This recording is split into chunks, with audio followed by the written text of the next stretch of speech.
જૂનાગઢમાં પૂર્વ ધારાસભ્ય મહેન્દ્ર મશરૂની સર્વોદય બ્લડ બેંક કૌભાંડ મામલે તપાસ શરૂ થઈ ગઈ છે। ચેરિટી કમિશનરે 1 કરોડના હિસાબમાં ગોટાળાના આક્ષેપો અંગે હવે તપાસ શરૂ કરી છે। પૂર્વ ધારાસભ્ય મહેન્દ્ર મશરૂ સહિત 5 ટ્રસ્ટીઓના નિવેદનો નોંધાયા છે। સર્વોદય બ્લડ બેંકના નિર્માણ માટે અપાયેલી રકમમાં કૌભાંડના આક્ષેપ મામલે હવે તપાસ શરૂ કરવામાં આવી છે।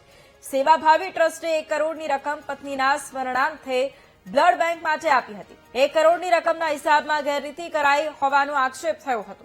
જાહેર ટ્રસ્ટોની નોંધણી કરી અને તમામ ટ્રસ્ટીઓના નિવેદન નોંધવામાં આવ્યા। સર્વોદય બ્લડ બેંકના નિર્માણ માટે રકમ આપવામાં આવી હતી।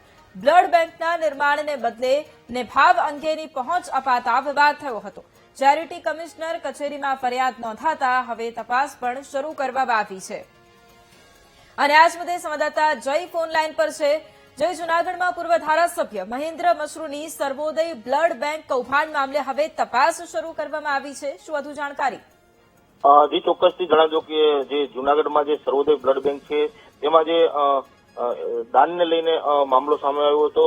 જે સ્વ ચંદ્રકાંતભાઈ છે તેના દ્વારા 1 કરોડનું દાન આપવામાં આવ્યું હતું। વિવિધ નાણાકીય અનિયમિતતાઓ અંગે ચેરિટી કમિશનમાં રજૂઆત કરવામાં આવી હતી। તેને લઈ તપાસ આપવામાં આવી હતી। આ નિવેદનો ખાસ તો લેવામાં આવ્યા છે। પૂર્વ ધારાસભ્ય મહેન્દ્ર મશરૂ સહિત જે 5 ટ્રસ્ટીઓ છે તેના નિવેદનો લેવામાં આવ્યા છે। આ તપાસ દરમિયાન ચેરિટી નિયામક છે તેના દ્વારા આ પ્રાથમિક નિવેદનો લેવામાં આવ્યા છે અને હાલ તે ધોરણસરની કાર્યવાહી હાથ ધરવામાં આવી છે। જી બિલકુલ, આભાર જય તમામ જાણકારી માટે।